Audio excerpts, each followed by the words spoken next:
Matthew could soon affect areas all across the southeast. So at my direction, FEMA has been on the ground in Florida, Georgia, South Carolina, and North Carolina, working with state and local officials to prepare for the storm. We've already got response teams and supplies pre-positioned and ready to help communities in the region. I want to emphasize to the public, this is a serious storm. It has already hit Haiti with devastating effect. It is now in the process of moving through the Bahamas. Because it's not going to be hitting enough land, it is going to be building strength on its way to Florida.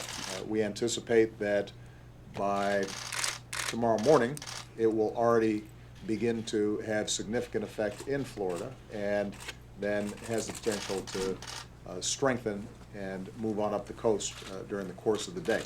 So I want to make sure that everybody is paying attention to your local officials. If there is an evacuation order in your community, you need to take it seriously. We anticipate that not only is there still a chance that the core of the storm strikes Florida and some of the states further north, but even if you don't get the full force of the hurricane, we are still going to be seeing tropical force winds, the potential for storm surge, and all of that could have a devastating effect. So everybody needs to be paying attention and following the instructions of your local officials. And if you get an evacuation order, just remember that you can always rebuild, you can always repair property, you cannot restore a life if it is lost, and we want to make sure that we minimize any possible loss of life or risk to people in these areas.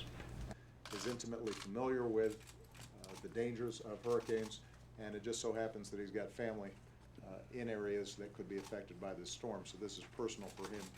Even as we prepare for the hurricane here at home, I want us to keep in mind that Haiti, one of the poorest countries in the world, already suffering from a range of previous disasters, has been hit really hard by this storm, and we anticipate that they are going to need substantial help.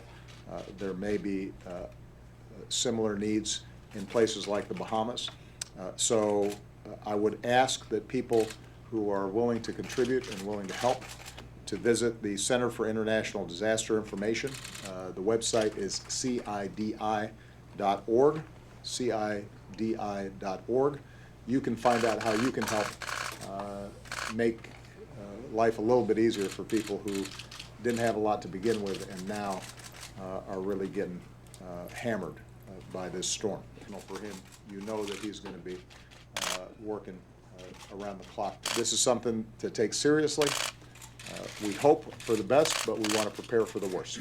And I would urge everybody in the affected states of Florida, Georgia, South Carolina, North Carolina to pay very close attention to your local officials and the broadcasts that are going to be coming through over the next several hours. Thanks, everyone.